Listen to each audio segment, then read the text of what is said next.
The sound was sharp, leather striking leather. A suitcase tipped over, spilling silk, files, and the quiet of an entire cabin. "Know your place," the flight attendant barked, her words slicing through the recycled air like turbulence in human form. Every head turned, cameras lifted. 2 passengers gasped. One man whispered, "Did she just?"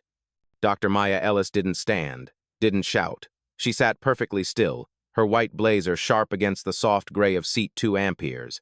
Her calm felt heavier than anger. The attendant leaned forward, voice trembling with self-importance. "These seats are reserved for paying clients, not charity cases." The bag she'd kicked open was no ordinary carry-on. It held company blueprints, embossed documents, and a matte black tablet flashing the logo Airline Air across its screen. But nobody saw that yet. 2 uniformed security officers stepped down the aisle, boots thudding like punctuation marks. The younger one muttered, "Ma'am, please cooperate." Maya's gaze didn't waver. Cooperate with what? Her tone was even, surgical. An assault over luggage? The attendant scoffed. "Don't play the victim. People like you." She caught herself, but too late. The phrase hung mid-air, ugly, unclaimed. A murmur rippled through the cabin. Phones rose higher. Someone whispered, "This is going viral." Maya glanced toward the window, watching clouds slide by like silent witnesses. Inside, her pulse was steady. She'd been here before, different city, different uniform, same humiliation rehearsed as policy. Before we continue, where are you watching from? Drop your city or country in the comments below. And if you believe in dignity and justice, hit like and subscribe. These stories spark change, and we're glad you're here. Now, back to Maya. The captain's voice crackled through the speaker. "Security, handle this quietly." The attendant folded her arms, smirk returning. "Funny," she said, loud enough for the cabin to hear. "You're about to be escorted off this plane." Maya looked up, meeting her eyes steady, unflinching. "Funny," she said softly. "You're about to lose more than a seat." The aisle froze. The cameras kept rolling. Justice had just boarded. The aisle was a gallery of frozen faces. Some passengers held up phones, pretending to check notifications while recording every second. The hum of the engines became a soundtrack for humiliation. The flight attendant, her badge read Sandra M., was still talking, her voice sharp enough to scratch metal. "Security, remove this passenger. We can't have disruptions in first class." Maya Ellis didn't blink. She simply reached down, gathering the scattered pages from her suitcase. Engineering blueprints, financial reports, a printed flight operations chart, all stamped with the crest of Airline Air. She folded them neatly, like a ritual of control, Sandra sneered. "Fake documents don't make you someone." A soft chuckle came from row 3. A young black man in a navy suit whispered to his seatmate, "She doesn't even realize who she's talking to." His friend pressed record. Maja looked up, eyes level. "You should be careful what you call fake," she said, her tone smooth as glass. Sandra stepped closer, lowering her voice but not her arrogance. "I've seen people like you try to sneak up here. Dressed nice, acting rich, hoping nobody checks." "I didn't sneak anywhere," Maya said. "I bought this seat, just like every other passenger." "You're lying," Sandra snapped. "That ticket's counterfeit. I'm calling the captain." The younger security officer hesitated. He'd seen passengers argue before, but something in Maya's stillness made him uncomfortable, like he'd just walked into the wrong side of history. Behind him, a middle-aged woman with a tablet whispered, "That's Dr. Ellis. She was on the cover of Forbes last month." The whisper traveled faster than the aircraft could ever fly. Sandra's smile cracked for half a second. "Forbes?" she scoffed. "People make fake covers every day." Maya's phone vibrated once on her armrest. She didn't touch it, but the screen lit up with a message. Protocol 9, initiated internal monitoring active. No one noticed, except the junior flight attendant near the galley, Amira, early 20s, watching quietly. She'd been told to stay out of it, but her fingers trembled against the service cart. Maya's calm wasn't just composure, it was strategy. Every insult was being logged, every camera time-stamped. Sandra leaned over again, voice dripping with contempt. "You people always think the rules don't apply to you." Maya tilted her head. "You mean your rules?" For a moment, silence pressed down on the cabin like altitude. Then a passenger's voice broke through from the back. "Ma'am, you should apologize before this gets worse." Sandra turned, snapping, "Mind your own business." Too late. The internet had already decided it was their business. The whispers were turning into witnesses. Maya adjusted her blazer, eyes on Sandra. "This is the last time you raise your voice at me." Sandra scoffed. "Or what?" Maya smiled, small, deliberate, lethal. "Or you'll find out why this airline exists." The cabin held its breath. The storm was no longer outside the plane. It was seated in 2 amperes, waiting for takeoff. The captain's door opened with a hiss. Captain Doyle Pierce stepped out, uniform crisp, jaw tight. He scanned the cabin, eyes landing on Maya's seat. "What's the issue here?" Sandra straightened instantly, tone switching from fury to false professionalism. "Unauthorized passenger in first class, Captain. Possible forged documents. She's refusing to comply." Maya didn't move. "I complied," she said quietly. "I just didn't submit." The captain frowned. "Ma'am, if you can't present valid identification—" "She did!" someone shouted from row 4. It was the woman with the tablet, her voice trembling but fierce. "I saw her scan the boarding pass myself." The captain ignored her. "We'll sort this out on the ground," he said, already signaling to security. Sandra smirked. "See? Even the captain agrees." The younger security guard shifted uneasily. "Sir, maybe we should—" Doyle cut him off.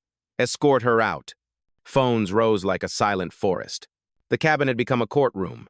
Maya stood slowly, her movements deliberate, graceful, dangerous. "You're certain you want to do that?" she asked. "Lady," Doyle said, "I don't have time for theatrics." Maya looked at him as if dissecting a weak argument in a boardroom. "Then don't perform one." Sandra's face flushed. "Captain, she's being combative." "Combative?" Maya echoed softly. "I haven't even raised my voice." Behind her, Amira, the junior attendant, stepped forward. "Captain, maybe check the manifest again. Her name might—" "Amira," Sandra snapped. "Return to the galley." But Amira didn't move. She looked at Maya, then back at the captain. "Sir, the boarding list showed a Dr. Ellis, Maya L. for seat 2 amperes. I saw it when she boarded." The cabin shifted an audible inhale of truth. Doyle's hand froze midair. Sandra's expression cracked like glass under heat. "That can't be right," Sandra whispered. Maya lifted her phone, turned it toward them. The screen displayed a real-time dashboard. Oran Air Internal Systems. Flight 76, to status. Live. Under it, her name glowed. Dr. Maya L. Ellis, founder and CEO. No music played, but the silence had rhythm. It pulsed. Someone in row 3 muttered, "She owns the airline." Doyle stepped back. "That's impossible." "Check your own system," Maya said. "You're already logged in." Sandra's lips parted, but no sound came. The younger guard glanced at his device. It showed the same confirmation banner. He exhaled, whispering, "She's telling the truth." Then Maya leaned forward, voice low, steady, absolute. "You didn't just kick my bag. You kicked the name that signs your paychecks." Gasps rippled through the rows. Doyle's composure faltered. Amira looked stunned, then quietly proud. Maya slipped her phone back into her blazer. "Now, Captain," she said. "Sit down. This plane has new orders." The engines hummed louder, but no one dared move. Power had changed altitude. No one spoke. The hum of the engines filled the void like a nervous heartbeat. Sandra's jaw locked, her face pale under the harsh cabin lights. The captain stood frozen in the aisle, half in command, half exposed. Maya Ellis didn't raise her voice. She didn't have to. Authority radiated from her like cabin pressure. "Let me be clear," she said, each word clean as glass. "This aircraft is part of a fleet I built, with a team that believed dignity could be designed into the sky. And you," her gaze cut toward Sandra, "just turned that vision into an embarrassment at 35,000 feet. The phones kept rolling. The younger security guard lowered his walkie-talkie, muttering, "I'm not touching this." Sandra finally found her voice. You can't talk to me like that." Maya tilted her head, unhurried. "Why not? You didn't hesitate to talk to me like that?" The captain tried to recover authority. "Dr. Ellis, maybe we can de-escalate." "De-escalation begins," Maya interrupted, "when the aggressor stops pretending they're enforcing policy." A murmur swept through first class, a wave of realization breaking. Passengers weren't just witnessing a scandal, they were watching a reckoning. Amira stepped forward again, nervous but resolute. "Dr. Ellis, should I inform ground control?" Maya nodded once. Tell them the captain lost control of the cabin due to staff misconduct. Record it in the incident log. Sandra spun toward her. Don't you dare. Enough, Maya's voice sliced through the air. Every second you speak digs you deeper into unemployment. The words hit harder than shouting ever could. Sandra's shoulders sagged. I was just doing my job, she whispered. No, Maya said. You were doing what bias told you was your job. There's a difference. From row 5, a passenger called out, She's right. Another joined. We saw everything. Phones lifted higher, a chorus of eyes documenting justice in real time. Maya turned to the captain. Contact operations. Inform them that this crew will not continue under Oran Air policy. Effective immediately, you're grounded until further notice. Doyle blinked, disbelief flickering into fear. You're serious? Maya's expression didn't move. I don't make scenes, Captain. I make decisions. He hesitated, then reached for the intercom. His voice cracked slightly. Ladies and gentlemen, there will be a short delay before departure. The murmur spread again this time, not confusion, but satisfaction. Justice had taken the controls. Maya sat back down, crossing her legs, eyes on the window. Outside, the runway lights shimmered against the night. Inside, power had shifted, gravity rewritten. Amira returned from the galley, standing a little taller. Sandra slumped into the jump seat, realizing she'd become the story. Maya closed her eyes briefly, whispering to no one, You mistake calm for weakness. That's always the last mistake. And for the first time that evening, the entire cabin finally understood silence, real silence, not fear, not confusion, respect. 15 minutes later, the cabin lights dimmed to a low amber glow.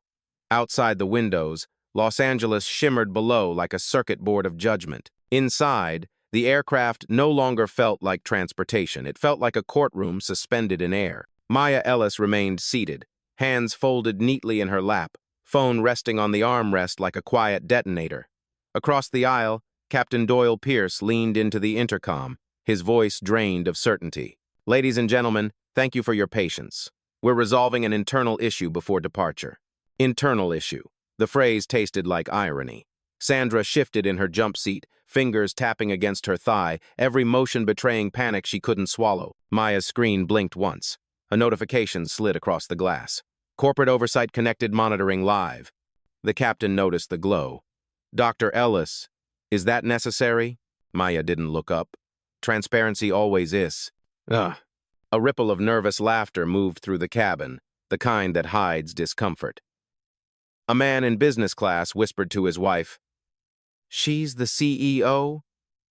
As in the Oran Air CEO? She nodded, scrolling through her phone, Maya's face already trending on X. Under number Oran Air incident, Sandra's radio buzzed. Flight deck, confirm delay reason? A voice asked. Doyle hesitated. Maya gestured calmly. Answer them. Crew misconduct, he said finally. His tone was flat, stripped of defense. Amira, the junior attendant, moved quietly through the aisle, collecting cups that no one had touched. When she reached Maya's row, she paused. Dr. Ellis, I'm sorry, I should have spoken up sooner. Maya's expression softened, just enough. Speaking truth is never late, Amira. It just lands on time. Sandra scoffed under her breath. Nice slogan. Maya turned her head slightly, her gaze precise as a scalpel. You built an entire scene around a false narrative. Consider this your final boarding call for humility. The cabin went still. Even the engines seemed to listen. Her phone buzzed again, another message. Board approved live termination authorization. Maya exhaled slowly, then stood. The motion alone shifted air pressure. She faced the passengers first. For those recording, keep filming. The world deserves to see what accountability looks like at altitude. Then she turned to the captain. Mr. Pierce, by executive order under Oran Air Code 7.2, I'm grounding this flight crew indefinitely.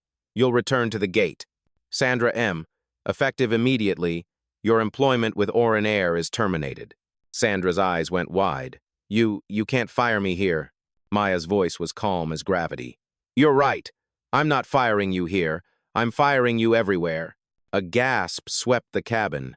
Even Doyle stepped back.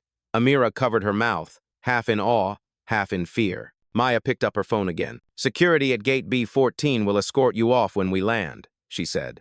And for the record, I didn't start this incident. She paused, meeting Sandra's shaking eyes. You did when you forgot who keeps the plane in the air. Outside, thunder rolled somewhere beyond the clouds. Inside, justice finally took flight. The jet door hissed open. Cold night air rushed in, washing through the cabin like truth itself. Passengers craned their necks, phones still lifted, recording every second of what had become less a delay and more a modern trial. Captain Doyle Pierce stood at the threshold, headset off, eyes lowered. His authority now looked like a uniform 2 sizes too big. Beside him, Sandra sat rigid, clutching her tote bag as if it might shield her from consequence. Gate security is on the way, Maya said quietly, her tone not cruel, just final. Sandra shot to her feet.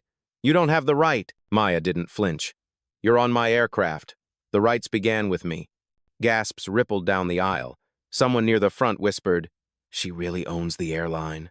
Another replied, She's not just the owner, she's rewriting policy live. Doyle cleared his throat, voice cracked. Dr. Ellis, for procedure's sake, will need a written... Already sent, Maya interrupted. Operations received the termination order 8 minutes ago. Your compliance logs have been forwarded to the ethics board. He froze. The formality of corporate bureaucracy now felt like a noose. Amira appeared again from the galley, holding her small flight tablet. Ma'am, she said softly, the passengers are asking if the flight will still depart tonight. Maya turned toward her, tone softening. It will, but not under anyone who mistakes service for superiority. Then to the cabin. You've all witnessed what happens when dignity is mistaken for weakness. You deserve a flight run by people who understand respect. Polite applause broke out, hesitant at first, then growing. One passenger stood, then another. The sound filled the aircraft, echoing against the metal walls like something sacred. Sandra's hands trembled. You ruined me. Maya's gaze held steady. You did that yourself the moment you chose humiliation over humanity. A soft chime signaled an incoming call. Maya lifted her phone. On speaker, a calm voice said, Dr. Ellis, this is legal. Confirmation received. HR will process termination upon deplaning. Thank you, Maya replied, ending the call. She looked at Sandra one last time. Collect your things. Sandra hesitated, defiant and small. You'll regret this. Maya smiled faintly. Regret only lives where truth was ignored. I don't live there. Gate agents stepped aboard. The lead officer nodded respectfully. Dr. Ellis, we'll take it from here. Sandra was escorted down the aisle under a dozen camera flashes, her face drained of all the certainty she'd worn minutes earlier. When the door sealed again, Maya sat back, exhaling through her nose a quiet sigh that sounded like release. She looked toward Amira. Prepare the cabin for departure. Yes, ma'am, Amira said, straightening her uniform, pride flickering where fear once lived. The engines stirred, the lights steadied, and for the first time that night, the sky felt wide enough for justice to travel. The engines roared back to life, a low thunder that vibrated through every rib of the plane. The tension hadn't vanished. It had simply changed shape. Justice had replaced fear, and that kind of energy never sits quietly. Maya Ellis leaned her head back against the seat, eyes half closed, the way someone does after winning a long argument they never wanted to have. Around her, murmurs drifted like static. She really fired her? On the spot. That's power. The seatbelt sign chimed softly overhead. Amira moved through the aisle, checking latches, her voice calm, now grounded. When she reached Maya's row, she paused. Thank you, ma'am, she whispered. Not just for what you did, but how you did it. Maya opened her eyes, a hint of warmth breaking through her poise.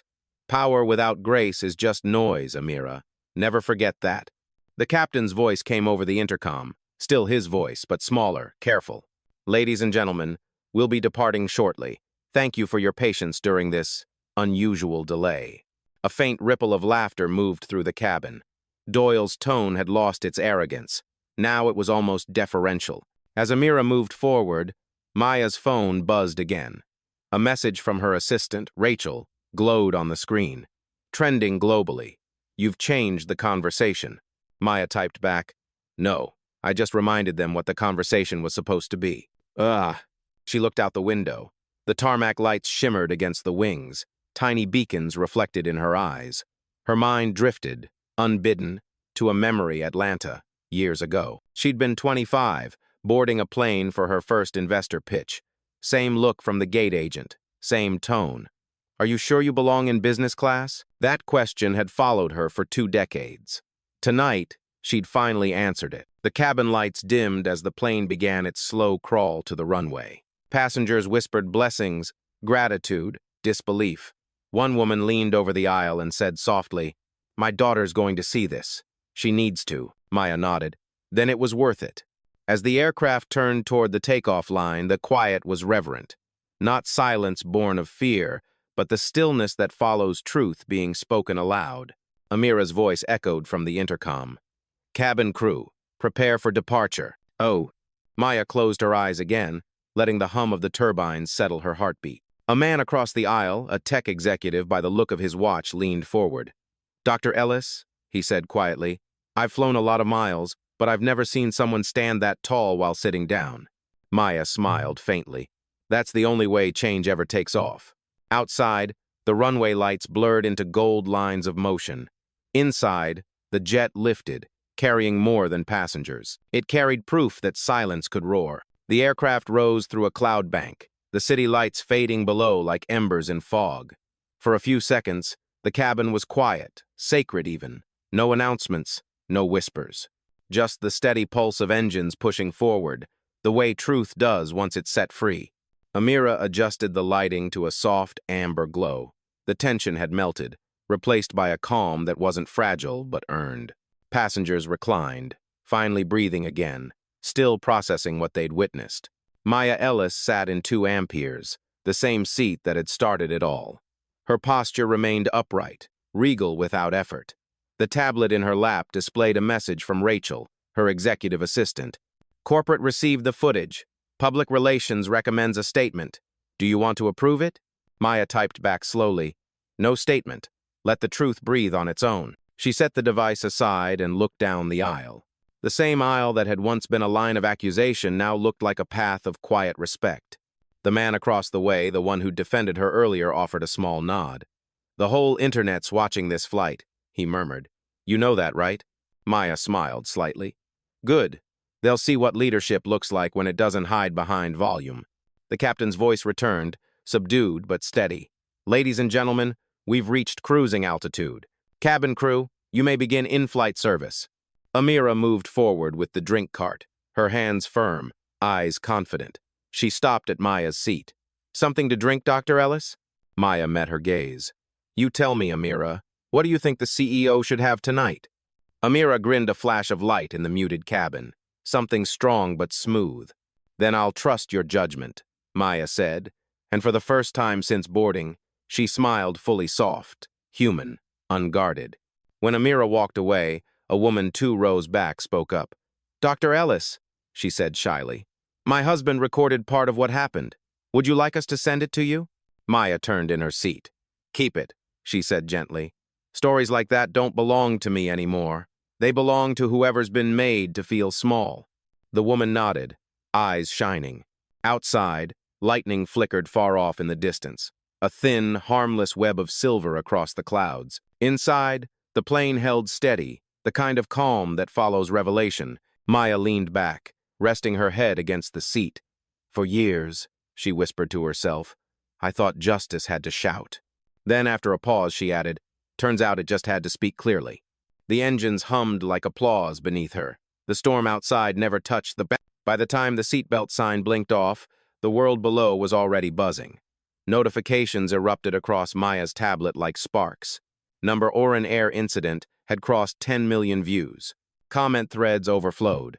Admiration, disbelief, rage, vindication. But up here, the atmosphere was steady, serene, almost holy.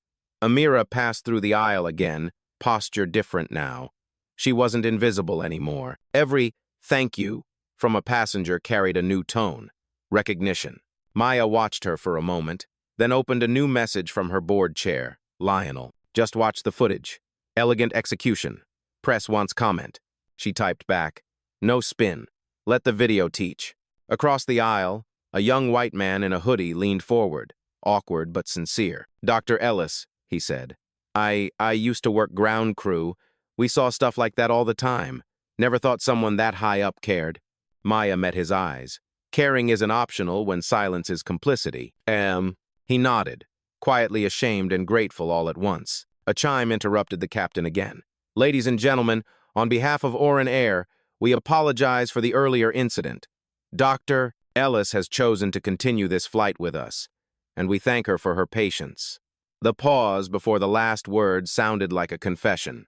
Maya exhaled slowly, then looked toward the window. The clouds outside were bathed in moonlight, endless and indifferent. Amira appeared beside her again. "You've changed something tonight," she said softly. Maya shook her head. "Not changed," reminded. "This was never about me. It's about every person who's ever been told they're in the wrong place just for being there." Behind them, passengers began murmuring agreement, voices gentle but alive. One woman in her 60s said aloud, "That was me once, at a bank." Someone else added, "At a store." Another whispered, "At school." Ho! Each story was a ripple, stretching through the cabin until even Doyle, still in the cockpit, could hear them. The young security guard, now seated with the passengers after being dismissed from duty, looked over. "Dr. Ellis," he said quietly, "I'm sorry I didn't stop it sooner." Maya turned to him, her tone kind but firm. "You did stop it. You stopped it when you realized it was wrong. That's where justice starts." The plane hit a pocket of air just enough to jolt everyone slightly. For a heartbeat, the entire cabin held its breath. Then Maya smiled faintly. "See? Even the sky reminds us. Every rise comes with turbulence." The laughter that followed wasn't loud, but it was real. She pulled out her notebook and wrote a single line. "Respect should never require revelation." As the engines whispered their endless rhythm, the lesson spread row by row, phone by phone, heart by heart. Down on the ground, millions were already watching. Up here, they were living it. The descent began over the Pacific. City lights scattered below like a constellation of unfinished stories. The cabin lights brightened, reality returned, but softer now, reshaped by what everyone had witnessed. Amira's voice came through the intercom. "Ladies and gentlemen, we'll begin our descent into Los Angeles. Please fasten your seatbelts." Even her tone had changed, measured, confident, touched by purpose. Maya Ellis glanced around the cabin. Faces she didn't know met her gaze with quiet respect. Some smiled. Others simply nodded, as if they'd taken part in something bigger than travel. Her phone buzzed again. A message from Lionel. Legal cleared the termination. Media already hounding for interviews. "Do you want PR to draft a response?" She replied, "No statements. Let professionalism be the headline." Another alert followed Orin Air's stock price, trending upward by 2% in after-hours trading. Public trust rising with the altitude she'd just reclaimed. The captain stepped out of the cockpit once more. His hat was off this time. He looked 10 years older, voice lower, stripped of command. "Dr. Ellis, I'd like to apologize personally. What happened tonight was unacceptable." Maya studied him for a long second. "I appreciate your honesty, Captain. Accountability is where respect begins." He nodded, shame softening into humility. "It won't happen again." "Oh, it already did," she said gently. "The difference is, this time we learned from it." He swallowed, then returned to the cockpit. A soft voice from row 3 spoke up. "Dr. Ellis, may I ask something?" It was the older woman with the tablet. "How do you stay that calm when they try to break you?" Maya smiled faintly. "Because they can only break what they recognize, and most people who judge you can't see your whole story." The woman nodded, mist in her eyes. The seatbelt sign flickered again. The jet tilted slightly, wings adjusting. Outside, dawn brushed the horizon in pale gold. Maya opened her notebook once more, the one she always carried on long flights. On the blank page, she wrote, "Strength isn't shown when you win. It's revealed when you're provoked, and still choose clarity over chaos." Amira approached with a warm towel, a gesture small but sincere. "For you, Dr. Ellis," she said softly. "Thank you," Maya replied, "for seeing what others ignored." Amira smiled. "I'll remember this night forever." "So will they," Maya said, glancing around the cabin. "So will all of them." As the plane pierced the first layer of cloud, light flooded the aisle, reflecting off every camera lens still trained in her direction. Justice, like landing gear, had lowered gently loud enough to be felt, quiet enough to carry everyone safely home. The wheels touched down with a deep, grounded roar, that moment when flight becomes fact again, Applause rippled through the cabin, hesitant at first, then genuine. It wasn't for the landing. It was for what had happened before it. Maya Ellis remained seated, hands calm on her lap. The city stretched beyond the window, alive and oblivious. Inside the plane, history lingered in recycled air. "Ladies and gentlemen," Captain Doyle announced, voice steadier now, "welcome to Los Angeles. On behalf of Oran Air, thank you for your patience and for reminding us who we fly for." That last line wasn't in any script. It was earned. Passengers stood, gathering bags and courage. Several stopped by Maya's seat on their way out. A young woman with braids paused first. "Dr. Ellis," she said quietly, "I'm studying aviation law. I think I just found my thesis." Maya smiled. "Make sure your thesis includes this. Silence doesn't keep peace, it keeps patterns." A businessman followed, extending his hand. "You handled that with more grace than most governments." She shook his hand lightly. "Grace doesn't mean weakness. It means control." One by one, they filed out. Phones still in hand, still recording, but now for reverence, not evidence. Amira approached, holding Maya's blazer, freshly pressed. "Dr. Ellis, corporate security's waiting at the gate. They'll handle the report." "Good," Maya said, standing. "And Amira, request reassignment to executive flight operations. You've earned more than an aisle." Amira's eyes widened. "You mean?" "I mean," Maya said, "you deserve altitude." As they walked toward the exit, 2 ground agents stood at attention. One held a tablet displaying an alert. "Employee termination confirmed, Sandra MID locked." The red text glowed like a warning turned lesson. Outside, cameras flashed. Journalists had already gathered by the jet bridge, like moths sensing light. Security moved to block them, but Maya lifted a hand. "Let them film. The truth doesn't need hiding." A reporter called out, "Dr. Ellis, any comment on tonight's incident?" She paused. The flashes lit her face like brief explosions. "Only this," she said. "The sky isn't segregated. Neither should respect be." The crowd hushed. Even the cameras stilled for half a breath. Then the shutters resumed rapid, relentless. Maya turned to Amira. "Go ahead. I'll follow." As Amira disappeared down the ramp, Maya looked back once more into the cabin, the same space that had held insult, chaos, and revelation. Now it was quiet. "Same seats," she murmured. "Different altitude." And with that, she stepped through the doorway. Behind her, the engines cooled. Ahead, a world was watching. The gate had never felt so much like a threshold between what was tolerated and what would never be again. Morning light spilled across the terminal floor, soft and gold. Cameras flashed, but Maya Ellis walked through them like wind through glass, untouched, unhurried, unstoppable. Every step echoed with quiet authority. Outside, the air smelled of jet fuel and change. Her car was waiting, a black electric sedan with tinted windows. Before getting in, she paused, watching another Oran airplane take off in the distance. A new crew, a new morning, a cleaner sky. Her phone buzzed a call from Lionel, the board chair. "CNN wants you on air," he said. "So does BBC. You've become the story." Maya's voice was measured. "Then they've missed the point. I wasn't the story. The system was." "You handled it perfectly," Lionel continued. "Stocks up 4%. People are calling it the flight that changed corporate culture." Maya almost smiled. "Culture doesn't change in a headline, Lionel. It changes in a habit. Let's make this one permanent." "Oh." She ended the call, then turned to Amira, who had followed her out with a clipboard in hand. The young woman's eyes were bright with awe and something deeper pride. "Dr. Ellis," she said softly, "I've never seen anyone turn humiliation into hope like that." Maya placed a hand on her shoulder. "That's what leadership is, Amira. You don't avoid storms, you fly through them and teach others how." They stood there for a moment, watching the sky. Another jet climbed upward, sunlight flashing off its wings. Amira asked, "What will happen to her, Sandra?"